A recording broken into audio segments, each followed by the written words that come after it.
আজকে আমি আপনাদের সাথে উড়িষ্যার প্রসিদ্ধ মন্ডা পিঠার রেসিপি শেয়ার করছি। নমস্কার, কেমন আছেন সবাই? আমি জলিস কিচেন অ্যান্ড স্ট্রিট ফুডে আপনাদেরকে স্বাগত জানাই। দেখুন, দেখে মনে হচ্ছে না পুরো রসগোল্লা, কিন্তু এটা হচ্ছে নরম তুলতুলে মন্ডা পিঠা। এই পিঠেটা বানাবার জন্য আমাদের প্রথমেই লাগবে নারকেল কোড়া।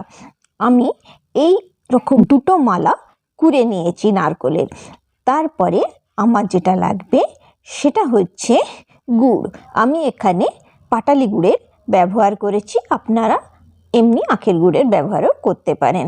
পাটালি গুড়টাকে প্রথমে আমি ভেঙে নিয়েছি, আপনারা এটাকে কুড়েও নিতে পারেন। তা না হলে মার্কেটে জাগারি পাউডার পাওয়া যায়, তারও ব্যবহার আপনারা করতে পারেন। তারপরে আমি নিয়েছি 1.5 কাপ চালের গুঁড়ো।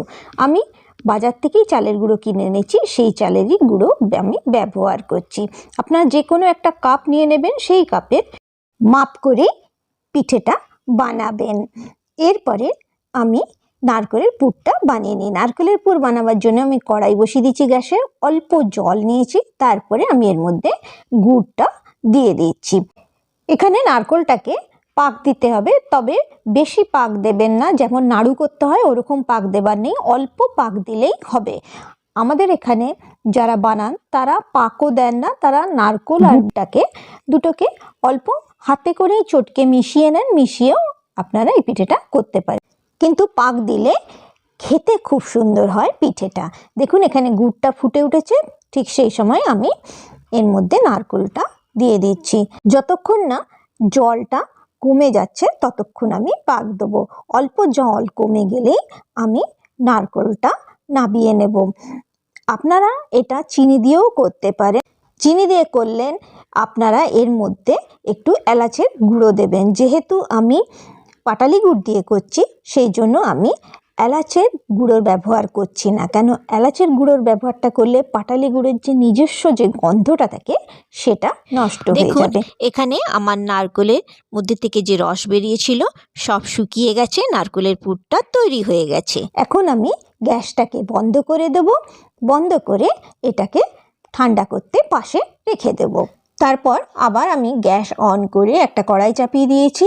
কড়াইয়ের মধ্যে আমি 1.5 কাপ জল নিয়ে নিচ্ছি। যে কাপ মেপে আমি চালের গুঁড়ো নিয়েছিলাম সেই কাপ মেপেই আমি এখানে জলটা নিচ্ছি, এটাই হচ্ছে মাপ। তার মধ্যে আমি 1/4 স্পুন নুন দিয়েছি, আর 1 চামচ চিনি দিয়েছি, আর 1/2 চামচ ঘি দিয়েছি। এটা না দিলে পিঠেটা খেতে ভালো লাগবে না, সেই জন্য এটা নিশ্চয়ই দেবেন। তারপর যখন জলটা ফুটে উঠেছে তখন আমি চালের গুঁড়োটা দিয়ে দিচ্ছি। দিয়ে চালের গুঁড়োটাকে জলের সাথে খুব ভালোভাবে মিশিয়ে নিচ্ছি। আমি যখনই চালের গুঁড়োটা দিয়েছি তখনই আমি গ্যাসের ফ্লেমটাকে লোতে করে দিয়েছি। লোতে করার পরেই আমি জলের মধ্যে চালের গুঁড়োটা দিয়েছি। দিয়ে এটাকে 3 মিনিট ধরে খুব ভালোভাবে মিশিয়েছি। মেশাবার পরে আমি এটাকে ঢেকে গ্যাসটাকে বন্ধ করে দিয়েছি। ঢাকনা দেওয়া অবস্থায় আমি এটাকে 5 মিনিট রেখেছি। 5 মিনিট পরে আমি একটা থালাতে এটাকে নামিয়েছি। তারপরে জল হাত দিয়ে আমি এইটাকে গরম গরম অবস্থাতেই মেখে নিচ্ছি। আপনারা হাতটা একটু ঠান্ডা জলের মধ্যে ডোবাবেন, ডুবিয়ে তারপরে এটাকে মাখবেন। এর মধ্যে কিন্তু ওপর থেকে কোনো জলের ব্যবহার করবেন না। এইভাবে মাখতে মাখতে দেখবেন এটা আটা মাখার মতো একটা ডোতে পরিণত হয়ে যাবে। এই মাখাটা যত সুন্দর হবে আপনার পিঠে তত নরম হবে, তত ভালো খেতে হবে। এটা খালি মাথায় রাখবেন, গরম অবস্থাতেই আপনাকে মাখতে হবে। জল হাত করে মাখলে আপনার হাতে গরমও লাগবে না, আর মাখাটাও খুব সুন্দরভাবে হয়ে যাবে। দেখুন, আমার মাখাটা প্রায় হয়ে এসছে।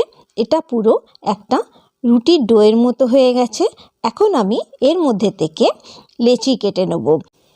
রুটির যেমন লেচি হয় ঠিক সেরকমভাবেই আমি লেচি কাটবো। আপনারা যদি তার থেকেও বড় বড় মন্ডা পিঠা বানাতে চান তাহলে বড় করেও আপনারা লেচিটা কাটতে পারেন, কিন্তু সেদ্ধ করতে সুবিধে হবে যদি আপনি রুটির আকারে লেচিগুলো কাটেন।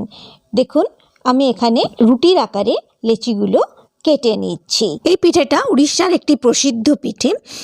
এই পিঠেটা অঘ্রাণ মাসের প্রত্যেক বৃহস্পতিবার ওনারা বানিয়ে মা লক্ষ্মীকে প্রসাদ হিসেবে নিবেদন করে থাকেন।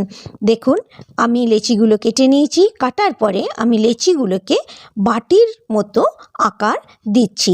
বাটির মতো করে তার মধ্যে আমি নারকেলের পুর ভরে দিচ্ছি। নারকেলের পুরটা বেশি ভরবেন না, তাহলে পিঠেগুলো ফেটে যাবার সম্ভাবনা থাকবে। নারকেলের পুর 1 চামচ দেবেন, তারপরে আস্তে আস্তে হাত দিয়ে চেপে চেপে বন্ধ করে দেবেন বাটিটা। ওপরে যে এক্সট্রা আটা থাকবে সেটা ওপর থেকে বার করে দেবেন। তারপরে এটাকে রসগোল্লার মতো পুরো গোল করে দেবেন, যাতে কোনো ফাটা যেন না থাকে, কোনো ক্র্যাক যেন না থাকে। যদি ক্র্যাক থাকে তাহলে ওটা পুরো ফেটে যাবে। ওই জন্য খুব ভালো করে গোল করে এটাকে বানাবেন। বানাবার পরে দেখুন, একটাও ক্র্যাক নেই এর মধ্যে। এইভাবে আমি সবগুলো পিঠে বানিয়ে নিচ্ছি। আজকের রেসিপিটি যদি আপনাদের ভালো লেগে থাকে তাহলে নিশ্চয়ই আমার চ্যানেলটিকে সাবস্ক্রাইব করবেন, বন্ধুদের সাথে শেয়ার করবেন, আর একটি লাইক নিশ্চয়ই করবেন। আর এই পিঠেটা পৌষ সংক্রান্তিতে নিশ্চয়ই বানাবেন।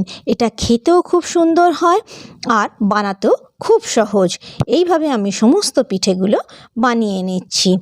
এই পিঠেটা সবাই বানাতে পারবেন। যারা পিঠে বানাতে জানেন না তারাও এই পিঠেটা বানাতে পারবেন। আমি যে মাপে চাল আর জল দিতে বলেছি সেই মাপে চাল জল যদি আপনারা দেন তাহলে দেখবেন আপনার পিঠে খুব নরম হবে।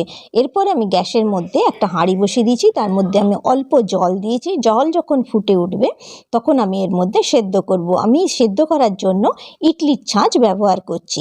ইডলির ছাঁচের মধ্যে আমি তেল লাগিয়ে দিয়েছি, তারপরে আমি ওর মধ্যে পিঠেগুলো এক একটা করে দিয়ে দিচ্ছি।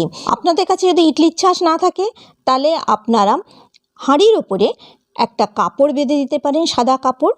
তার উপরে আপনারা এই পিঠেগুলো সাজিয়ে দিয়ে উপর থেকে ঢেকে দিতে পারেন। দেখুন, এখানে জল ফুটে গেছে হাঁড়িতে। তারপরে আমি ইডলির ছাঁচটা বসিয়ে দিচ্ছি। দেওয়ার পরে ওপর থেকে আমি থালা ঢেকে দিচ্ছি। এটা একটা প্রসেস। আর একটা প্রসেস হচ্ছে, আপনি গরম জলের উপরে এরকম স্টিলের জল ঝরানোর জন্য যে ঝাঁঝরিগুলো পাওয়া যায়, সেই ঝাঁঝরিটা ওপর থেকে বসিয়ে দেবেন। তার উপরে আপনি পিঠেগুলো দিয়ে উপর থেকে ঢেকে দেবেন। এটা আপনাকে 20 মিনিট সেদ্ধ করতে হবে। 20 মিনিট পর আপনি ঢাকা খুলবেন। খুলে এমনি আঙুল দিয়ে চেক করবেন, দেখবেন আপনার আঙুলে কিচ্ছু লাগছে না। দেখছেন, আমি দেখলাম পিঠেগুলো আমার তৈরি হয়ে গেছে। পিঠেগুলো যখন আমি সেদ্ধ করেছি তখন আমি গ্যাসের আঁচটাকে মিডিয়াম টু লোয়ের মধ্যে রেখেছিলাম। দেখুন আমার পিঠেগুলো কত নরম হয়েছে, পুরো নরম তুলতুল করছে, পুরো রসগোল্লার মতন। গরম গরম রসগোল্লাগুলো যেমন হয় পুরো সেরকম।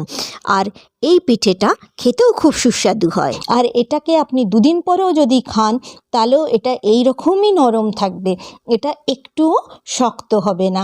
আপনারা নিশ্চয়ই ঘরে বানাবেন, নিজে খাবেন, সবাইকে খাওয়াবেন। খাবার পরে আমাকে কমেন্ট করে নিশ্চয়ই জানাবেন রেসিপিটা কেমন লাগলো। আপনারা সবাই খুব ভালো থাকবেন, সুস্থ থাকবেন, সাবধানে থাকবেন।